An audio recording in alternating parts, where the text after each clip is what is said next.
Welcome back to the Women in Conference Transport Africa Conference.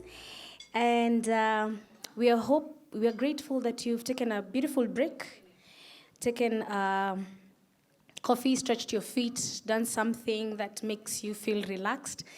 And allow me to introduce the next session, which is presentation of conference themes. And this is going to be led by the Flone CEO, Naomi Mwaura. Naomi? Thank you, Becky. And once again, welcome to the Women in Transport Africa Conference has been running for the past 5 years. In its first year back in 2018, we hosted the conference in Nairobi in partnership with the University of Nairobi. The second year, we hosted it in Addis Ababa, Ethiopia, in partnership with the World Resource Institute. And then when COVID happened, we decided to go entirely virtual. And slowly we've been bringing back in-person meetings. So for this year, we have a hybrid meetup. And on that, I would like to acknowledge the Women in Transport chapters members from Nairobi that are attending the conference in person in Nairobi. We also have our partners from the Moving Barriers Working Group and also women cyclists in Nairobi County. And as I mentioned, the Women in Transport Africa Conference is Flone Initiative's movement building mission, and it aims to bring together stakeholders to work out what is our shared future in transport, why it matters, what are the drivers of change, and how we can build a public consensus that we can sustain over time. The conference aims to inspire, moving away from siloed thinking into a more integrated approach, informed by researchers, policymakers, and practitioners.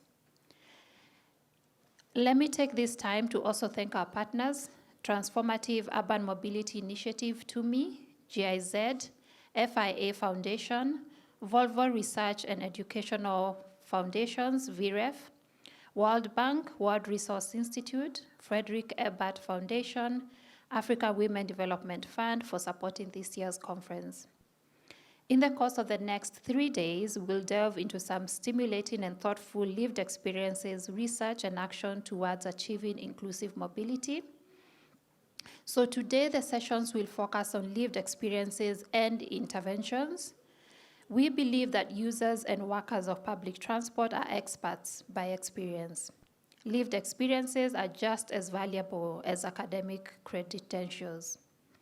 Flone Initiative recognizes the significance and values of ensuring that policy, research, and interventions are informed by experience-based knowledge of people who work and use public transport. Involving people with lived experiences helps to build understanding, reduce stigma and discrimination, improve the quality, relevance, and knowledge translation of research, policy, and interventions. Tomorrow, we will focus on research. Creating health, safety, and inclusive, sustainable urban mobility is also constrained by the very limited research and evidence base which planners and decision makers can use to inform their effort. Thus, it's an urgent need to engage universities, civil societies, researchers in creating an informed and strong voice for the development of evidence-based research. The third day, we'll have a Women in Transport seminar that will bring together women in transport chapters from Nairobi, Machakos, and Mombasa. The chapter meeting will enhance synergy among the chapter members, help the chapters share initiatives and promising practices and challenges, and develop their chapter's 2023 calendar of events.